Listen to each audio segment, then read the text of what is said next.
প্রিয় ছাত্রছাত্রীরা, educare study centre চ্যানেলে তোমাদের স্বাগত। আজ আলোচনা করব ক্লাস 3 অর্থাৎ তৃতীয় শ্রেণীর স্বাস্থ্য ও শারীর শিক্ষা এই সাবজেক্টের তৃতীয় ইউনিট টেস্ট পরীক্ষার অতীব একটি গুরুত্বপূর্ণ কোশ্চেন পেপার নিয়ে। তাই ভিডিওটি প্রথম থেকে শেষ পর্যন্ত দেখো এবং আলোচিত প্রত্যেকটি প্রশ্ন তোমরা মুখস্থ করে নাও, কেননা এমন প্রশ্নই তোমাদের পরীক্ষায় আসবে। তাই কথা না বাড়িয়ে শুরু করছি আজকের আলোচনা।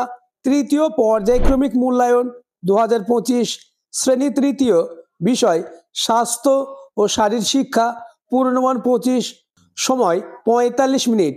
এই কোশ্চেন পেপারটি প্রাথমিক শিক্ষা পর্ষদের নির্দেশ অনুযায়ী নবপ্রবর্তিত পর্যায়ক্রমিক মূল্যায়ন অর্থাৎ সিসিই পদ্ধতি অনুসারে নির্মিত। দাগ নম্বর 1, সঠিক উত্তরের মাথায় টিক চিহ্ন দাও। 1 গুণ 5 = 5। প্রথম প্রশ্ন, কন্যাশ্রী প্রকল্পটি ভারত না পশ্চিমবঙ্গ সরকার চালু করেছেন? উত্তর হবে পশ্চিমবঙ্গ। প্রশ্ন নম্বর খ, শিশুরা খেলার জন্য সর্বদা সড়ক না পার্ক ব্যবহার করবে? উত্তর হবে পার্ক। পরের প্রশ্ন, কোষ্ঠকাঠিন্য হলে পায়খানা খুব শক্ত না নরম হয়ে যায়? উত্তর হবে শক্ত হয়ে যায়। প্রশ্ন নম্বর ঘ, হাতের উপর দাঁড়ানো জিমন্যাস্টিকের 2 হাত কানের অথবা কোমরের পাশ দিয়ে উপরে তুলতে হয়? উত্তর হবে কানের পাশ দিয়ে উপরে তুলতে হয়। পরের প্রশ্ন, বছরে অন্তত 2 বার না 1 বার পানীয় জল পরীক্ষা করতে হবে? উত্তর হবে 1 বার, অর্থাৎ বছরে অন্তত 1 বার পানীয় জল পরীক্ষা করতে হবে। পরের প্রশ্ন, দাগ নম্বর 2, শূন্যস্থান পূরণ করো। 1 গুণ 5 = 5। প্রথম প্রশ্ন, মোটর সাইকেল চালানোর সময় মাথায় ড্যাশ পরা উচিত? উত্তর হবে হেলমেট, অর্থাৎ মোটর সাইকেল চালানোর সময় মাথায় হেলমেট পরা উচিত। প্রশ্ন নম্বর খ, রাস্তার ড্যাশ কখনোই খাওয়া উচিত নয়? উত্তর হবে খোলা খাবার। পরের প্রশ্ন, বন্যার সময় সবচেয়ে ড্যাশ জায়গায় আশ্রয় নিতে হয়? উত্তর উঁচু, অর্থাৎ বন্যার সময় সবচেয়ে উঁচু জায়গায় আশ্রয় নিতে হবে। পরের প্রশ্ন, বমি হলে রোগীকে ঘন ঘন ড্যাশ খেতে দিতে হবে? উত্তর ORS।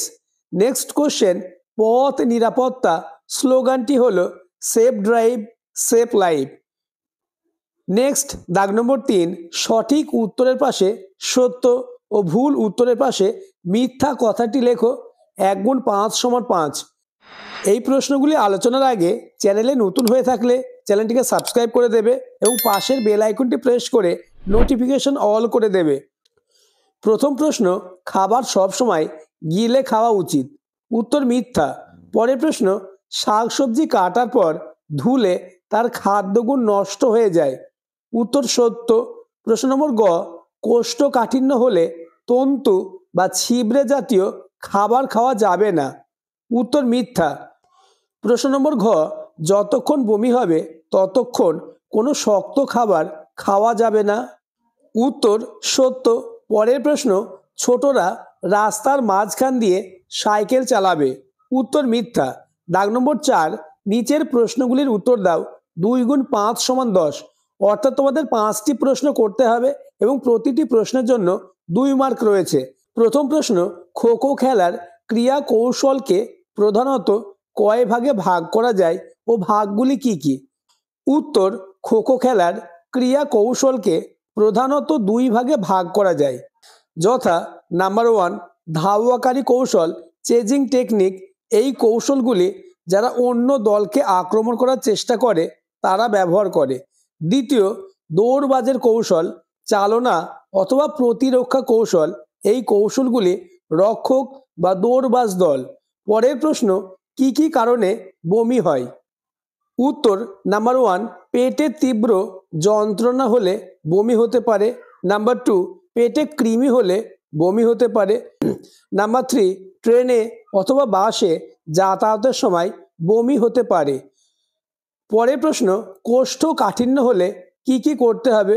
উত্তর, বেশি করে জল পান করতে হবে।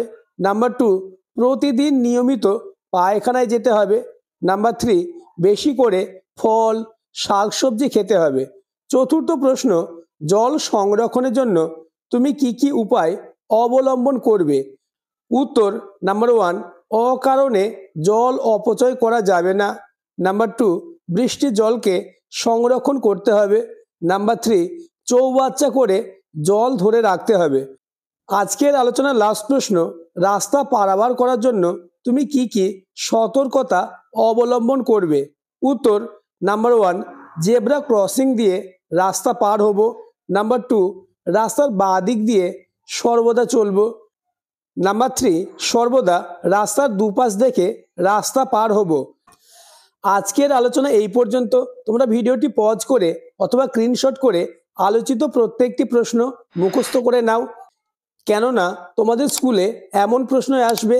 আর চ্যানেলটিকে সাবস্ক্রাইব করে দিও এবং ভিডিওটি তোমার বন্ধুদের মধ্যে শেয়ার করে দিও।